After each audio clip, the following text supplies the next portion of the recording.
They said perfection was mandatory here: neat lawns, smiling neighbors, and silence about anything that didn't fit the picture.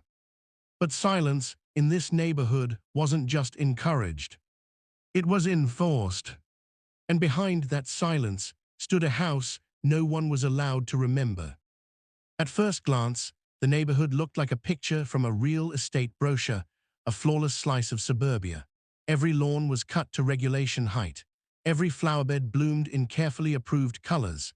Even the mailboxes gleamed in the same shade of deep forest green, freshly painted every season by order of the HOA. To outsiders, it looked peaceful, even enviable. To those who lived inside, it was something else entirely. A place where smiles were rehearsed, conversations brief, and every rule carried a warning unspoken but deeply understood.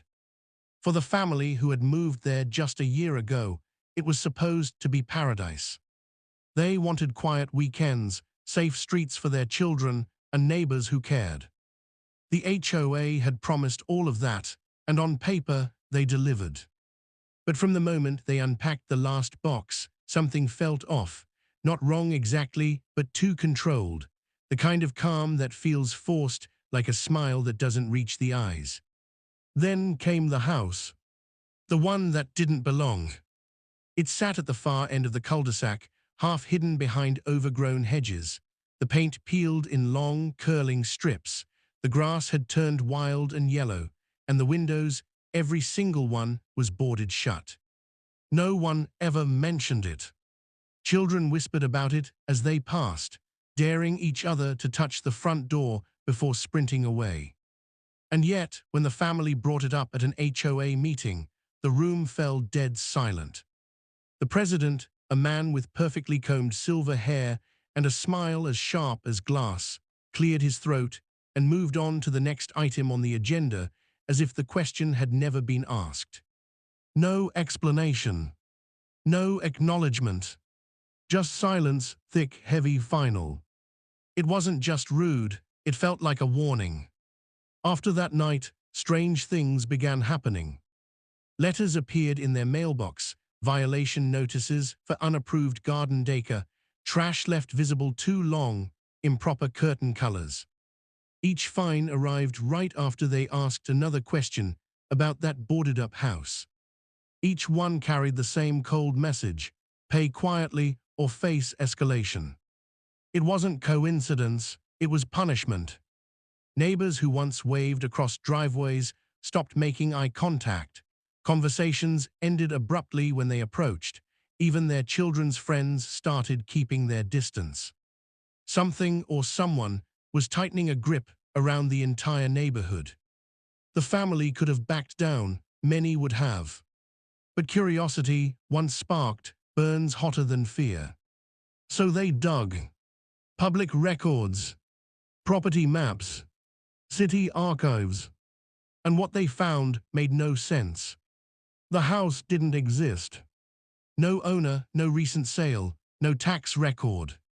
Just a few fragments buried in decades-old documents, a deed stamped void, and a name blacked out so thoroughly it looked burned. Who goes to such lengths to erase a house? One night, as the father drove home from work, he spotted movement near the property. A man, hooded, gloved, slipped through the rusted gate with a flashlight in hand. The father called out, but the stranger bolted, disappearing into the dark like smoke. The next morning, another fine appeared on their porch, trash cans left visible after collection hours. Except they hadn't even taken the trash out. That was the moment they knew. The HOA wasn't protecting the neighborhood. It was protecting something else. A week later, they made their choice. If no one would tell them the truth, they'd find it themselves. Under cover of night, they cut through the chain on the gate and pushed open the warped front door.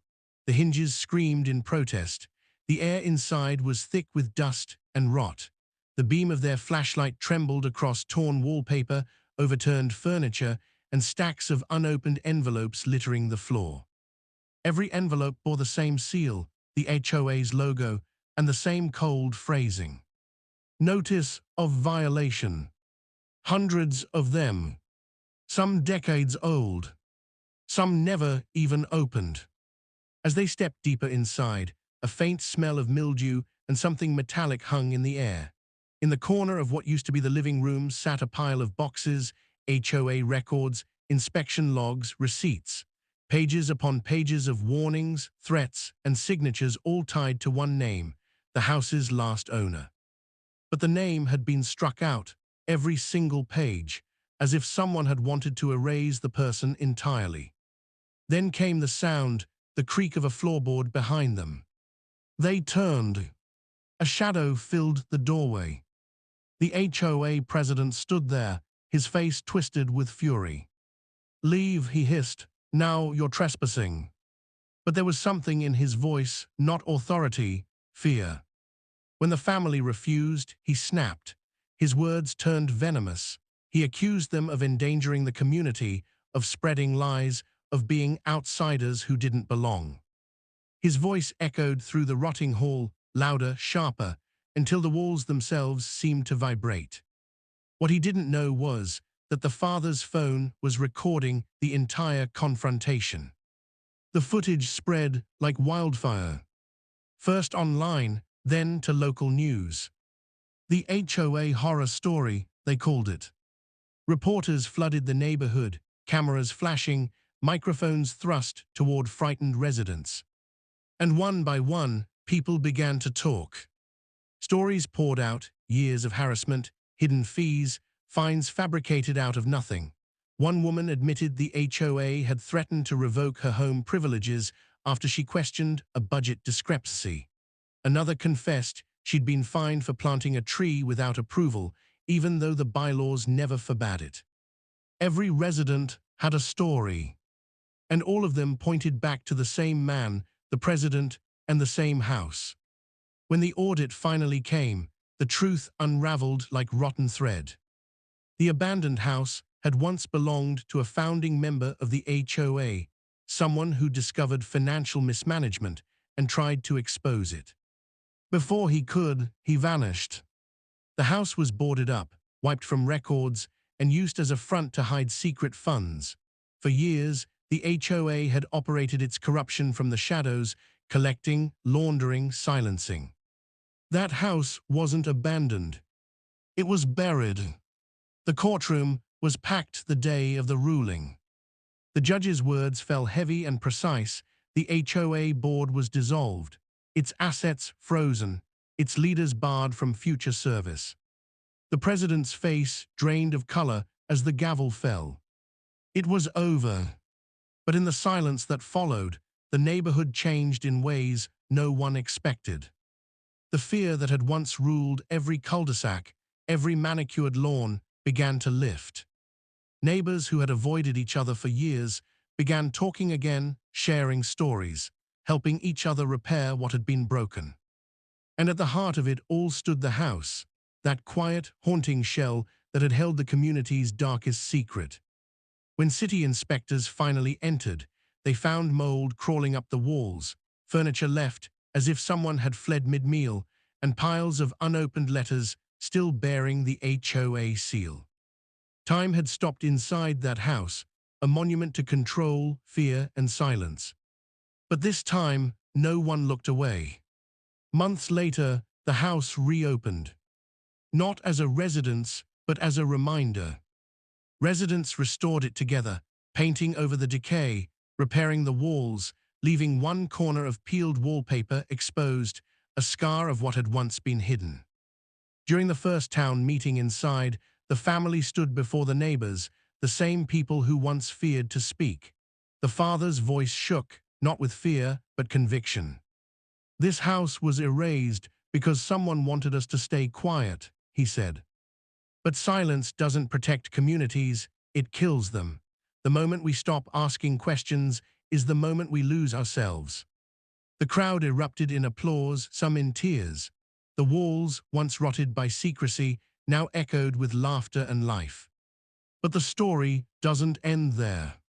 Because late at night, some say, if you walk past that house when the wind cuts through the trees, you can still hear faint knocking from within, not angry, not threatening, but desperate. As if someone still trapped inside those walls is trying to remind the living never to forget what happened there. And when porch lights flicker along the street, the new HOA, transparent and reformed, says it's just faulty wiring. But those who were there the night the truth came out know better. They've seen what silence can create, and they'll never let it take root again. That was today's tale from Hoa Tales. Thank you for listening. If this story touched you, share your thoughts in the comments. I'd love to hear from you.